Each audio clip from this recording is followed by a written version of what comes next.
Tensions are rising in the region. The airstrikes conducted by Pakistan inside Afghanistan in the Paktika province, around 20 to 25 militants from the Tehrik-i-Taliban Pakistan, or in short TTP, were killed in these raids. Somehow Afghanistan is becoming epicenter of terrorism in the region. Mhm. In the region, Pakistan is now, I think, becoming, I would say, very, very clear and aggressive as far as national sovereignty is concerned. Because there was some misunderstanding, Iran then tried to target Pakistan and send a message, and then Pakistan retaliated within 48 hours. So one, they have capability. Number two, Pakistan knows how to use the military instrument for defense of sovereignty. Taliban now understands that Pakistan is not going to hold their guns. When Pakistan this is being done in self-defense. Khalilur Rahman Haqqani was killed because of that. Yeah, it could be even TTP and spreading of fake news of casualties of children. A lot of, I think, pictures from Gaza as being Gaza and the earthquake inside Afghanistan are were being shared. posted.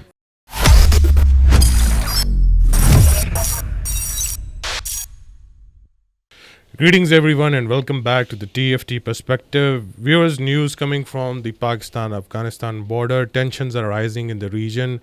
The airstrikes conducted by Pakistan inside Afghanistan in the Paktika province have resulted in strong opposition coming from the Afghan Taliban. They have summoned our charged these affairs and have issued a strong protest against Pakistani airstrikes inside Afghanistan. Now, according to, I would say, many social media sources, officially Pakistan Armed Forces as well as the Inter-Services Public Relations or the Foreign Office has not actually suggested any information when it comes to the airstrikes. But there is news circulating that around 20 to 25 militants from the Tehrik-i-Taliban Pakistan, or in short TTP, were killed in these raids. According to many independent sources, the key target locations and strikes, key targets were Mr. Sher Zaman, it's a TTP alias is Mukhlis Yar, trainee of suicide bombers, Commander Abu Hamza, who basically indoctrinated children into different terrorist activities, Akhtar Muhammad, who is also running the media center of Shoaib Iqbal, which is linked to the Umar Media Group, which is a TTP affiliated media channel which operates from Afghanistan against Pakistan. These airstrikes actually took place during night time on 24th of December. In that response, there was a lot of hue and cry coming from Afghanistan, but few things that are to be considered very alarming, especially when it comes to Afghanistan, and some key things are being hidden as well. I'm just going to go through the report in which basically the ABC interviewed the Deputy Prime Minister as well as the Defense Minister of Afghanistan. The Defense Minister actually claimed that all of those people or terrorists that have been identified have been killed in the bombardment are mostly Waziristani refugees. So this was a surprise as well, as somehow the Defense Minister said that no Afghans were actually killed in this raid. There is a lot of tension going on. A lot of Afghan Taliban media outlets as well as social media organizers are now asking for a retaliatory strike against Pakistan, as well as the opposition groups are actually condemning these airstrikes. Other than that, they're also basically criticizing the Afghan Taliban ability to challenge Pakistan when it comes to Afghan sovereignty and all that fuss. Previously, we also did a video on 4 senior TTP leaders that were killed recently in assassination, and then that would be actually available on the description below. Other than that, on our Urdu channel, we did a huge video on the assassination of Khalilur Rahman Haqqani, one of the key Taliban representatives and one of the key figures of the Haqqani network, the infamous Haqqani network. So, in all this confusion, we have with us Mr. Waqar Gekori. We will discuss this issue. Sir, first, the airstrikes, as per many military officials who have come to different news sources, including Reuters, have reported that around 30 militants have been killed. and a lot of senior TTP commanders were also hit. The social media organizers set up, as well as the media wing, which is the infamous Umar wing, was also hit. So, other than the airstrikes, we also know that in South Waziristan, a deadly terrorist attack did take place in which around 16 Pakistan Armed Forces troops were martyred by TTP extremists.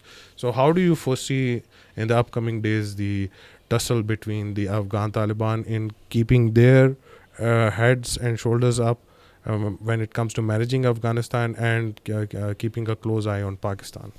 I think in terms of Pakistan's effort for reconciliation with the Afghan government, actually, but to talk of reconciliation, basically Pakistan was one of the first countries to host a summit here or a conference here in Islamabad for basically helping them economically. And Pakistan is the one which has, I think, pleaded their case for diplomatic recognition and identity initially, just after the US withdrawal.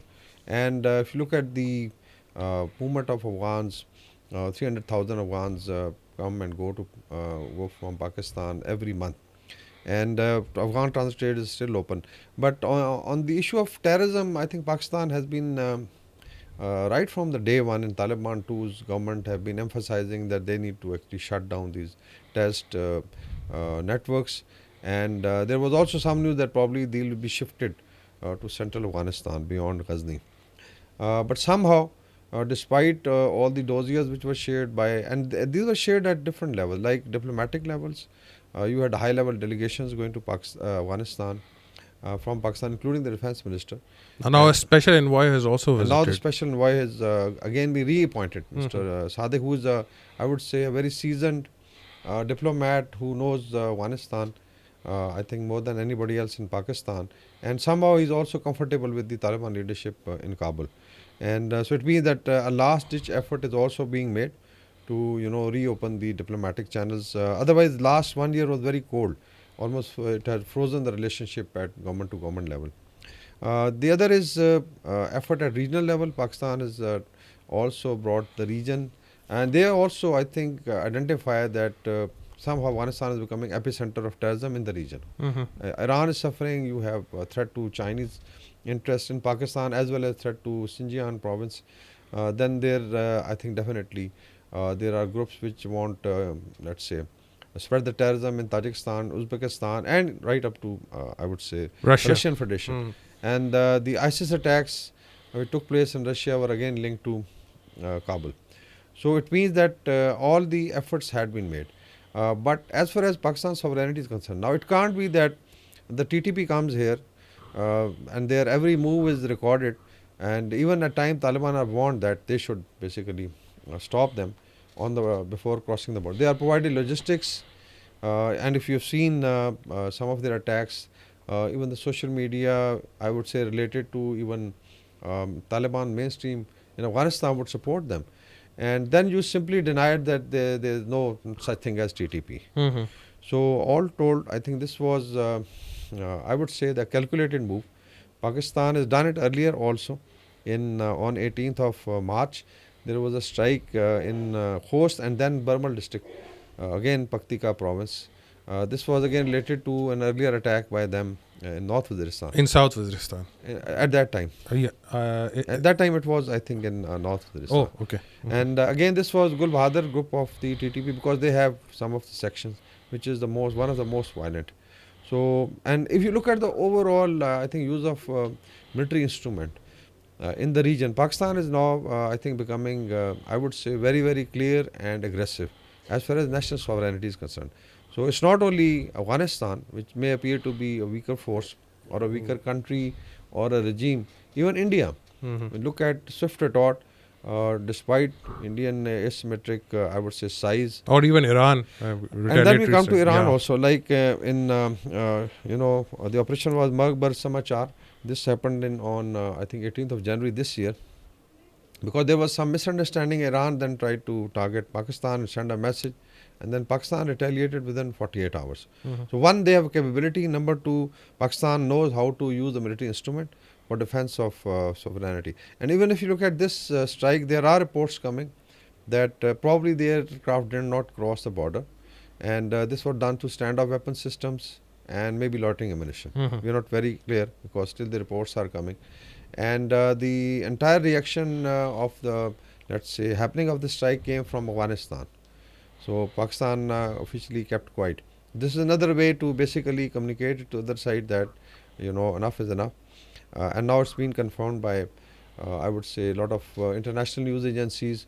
Uh, I think one thing which is positive is Taliban spokesperson, and as you mentioned, their senior leadership is also saying that these are not Afghans. This is where my second interesting question comes to play as well. Is that if they are suggesting that refugees from Waziristan were hit, quote unquote, even if TTP hideouts were actually hit as per Pakistani sources, don't you think that there must be human intelligence on ground being shared, or that maybe the messaging conveyed to the Afghan Taliban has actually worked and they themselves are actually providing this intelligence to finally get rid of the TTP menace? Yeah, this could be, in case this is the development, this could be, I would say, a very positive outcome. This is something similar to what was the Iranian response. Hmm. When Pakistan had struck, I think in Sarawak province, in Sistan or Balochistan, the Iranians also said that no Iranian was killed. Hmm. So, and then I think things cooled down. So maybe if that is the case, I am not very sure, but if that is the case, then I think this is a very positive outcome.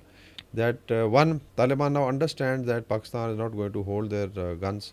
When Pakistan is, this is being done in self-defense. And if you look at, I think, Turkish example, what they have done to, let's say, Iraq or Syria, when there are terrorist attacks by PKK and YPG, they not only go and strike, now they have even, I think, occupied some of the buffer zones.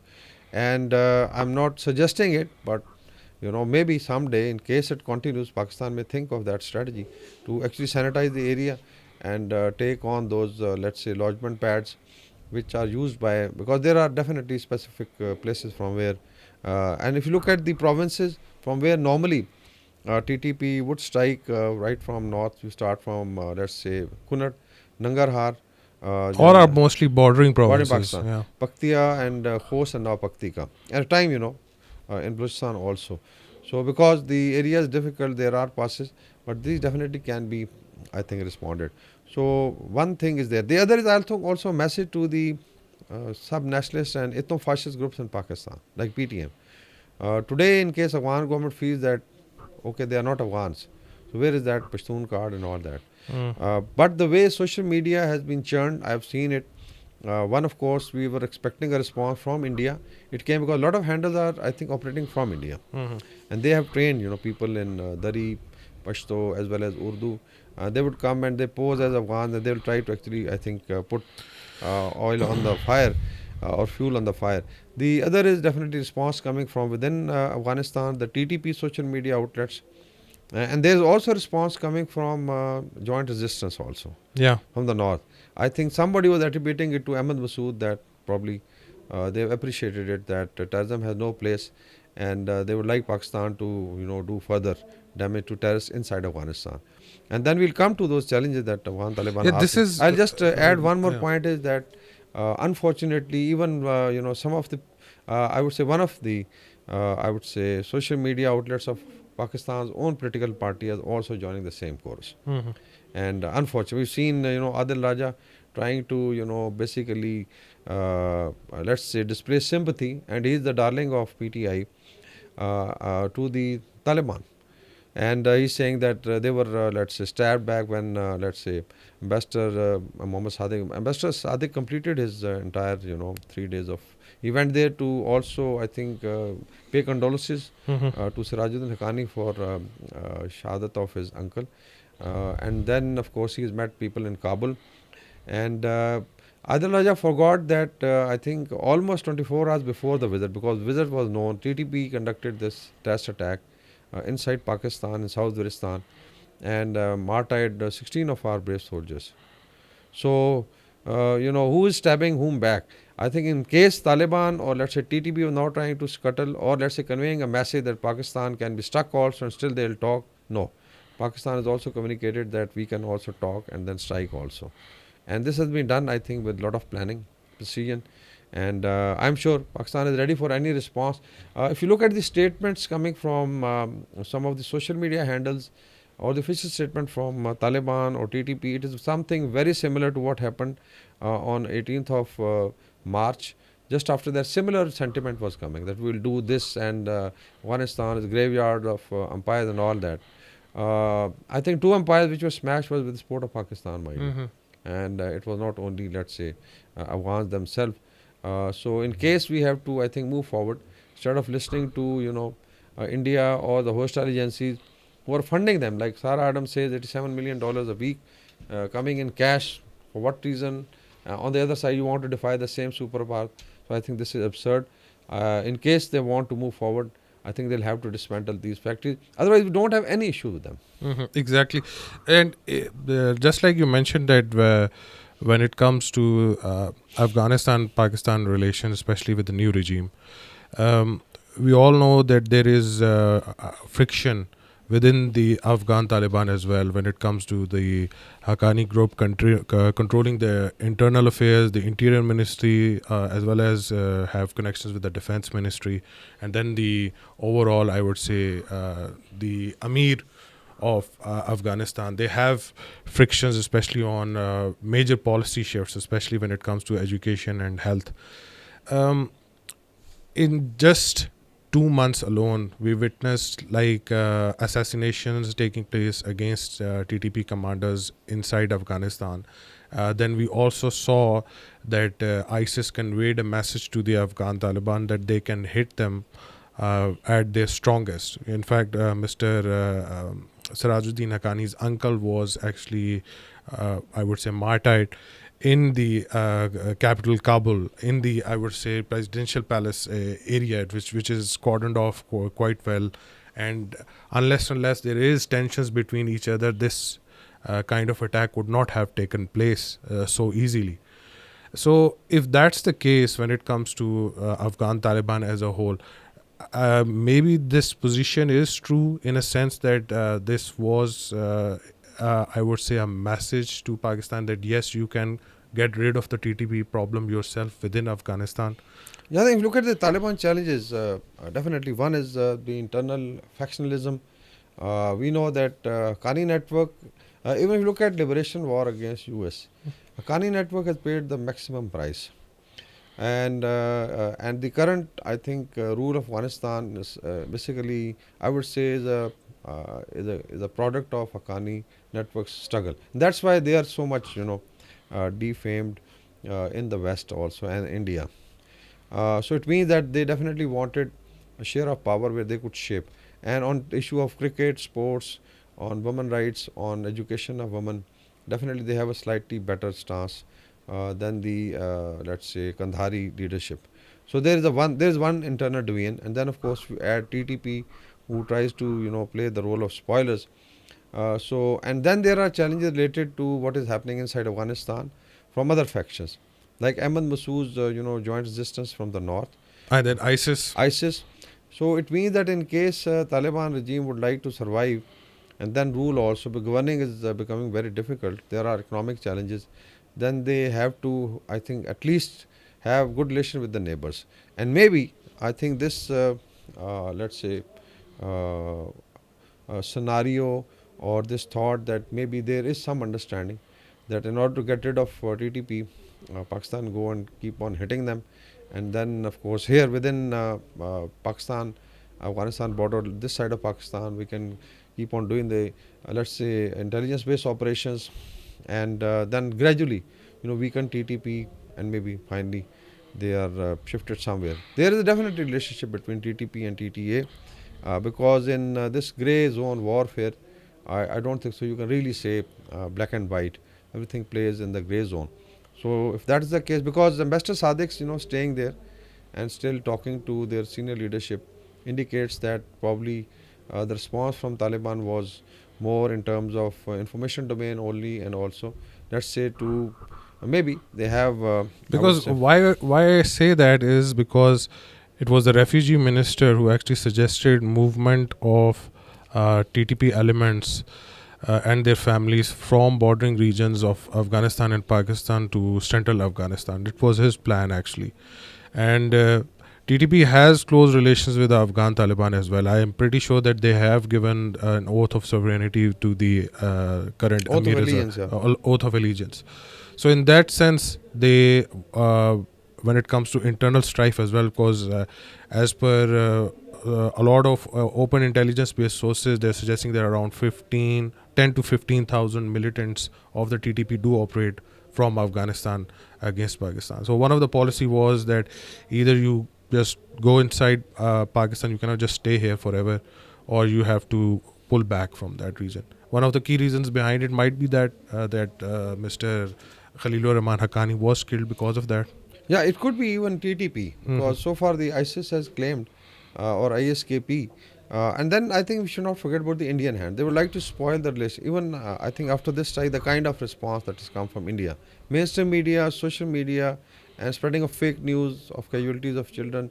A lot of I think pictures from Gaza as being Gaza and the earthquake inside Afghanistan are were being shared. posted, and now it's very easy to debunk.